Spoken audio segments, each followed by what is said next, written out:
Bah, la location Airbnb, c'est de la location pour de courts séjours, donc un jour à 90 jours maximum, parce que la loi ne nous permet pas de louer normalement plus de 90 jours euh, sur de la location saisonnière. C'est comme ça, c'est un texte de loi.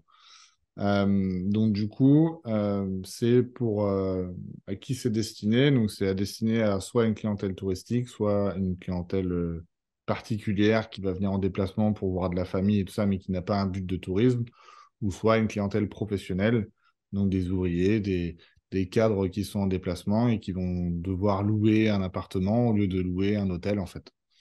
Euh, les avantages que j'y trouve, c'est que c'est beaucoup plus rentable que de la longue durée. On est sur 3 à 4 fois des loyers standards. Donc ça, c'est Mhm. des stats qu'on prouve par A plus B, hein, par rapport à tous les invests que j'ai ou que des clients ont ou que des copains ont. C'est à peu près 3 à 4 fois les loyers. Ça peut aller au-delà de 3 ou 4 fois. Ça dépend des prestations qu'on va mettre à l'intérieur. Mais globalement, c'est une bonne moyenne. Moi, l'avantage que j'y trouve, c'est bon, le rendement, le fait que tu n'aies pas de locataire à l'année, donc voilà, tu peux faire un peu ce que tu veux dans ton appartement, tu peux bloquer un mois, tu peux mettre des gens de la famille, tu peux mettre des copains, voilà, tu peux faire un peu tout ce que tu veux. Autre point, c'est que l'appartement, il est à peu près nettoyé tous les 2 3 jours. Donc, moi, ça fait 5 ans que j'ai commencé et il y a un appartement, j'ai l'impression qu'il est neuf depuis 5 ans parce qu'il n'y a pas de traces sur les murs. Tout est fait à l'éponge blanche après chaque départ du voyageur. Donc, il y a un super entretien et quand il y a un problème, entre autres, semaine dernière, il m'est arrivé un problème sur un appart.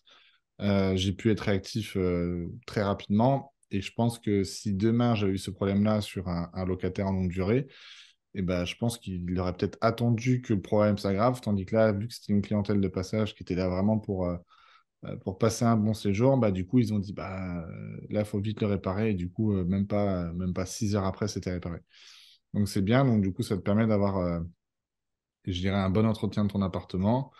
Euh, voilà, après, je dirais, c'est un peu les avantages, quoi. C'est rentabilité, c'est de faire ce que tu veux quand tu veux, et c'est l'entretien de l'appartement. Et puis après, moi, je le dis souvent, mais dans l'investissement immobilier, quand on fait de la location courte durée, on est plutôt entrepreneur plutôt qu'investisseur, puisqu'on est toujours à la recherche de la performance, on est toujours à la recherche d'offrir en tout cas une expérience à nos voyageurs. Donc, on cogite différemment, en fait. On n'est pas un locataire à l'année et puis on s'en occupe pas, quoi.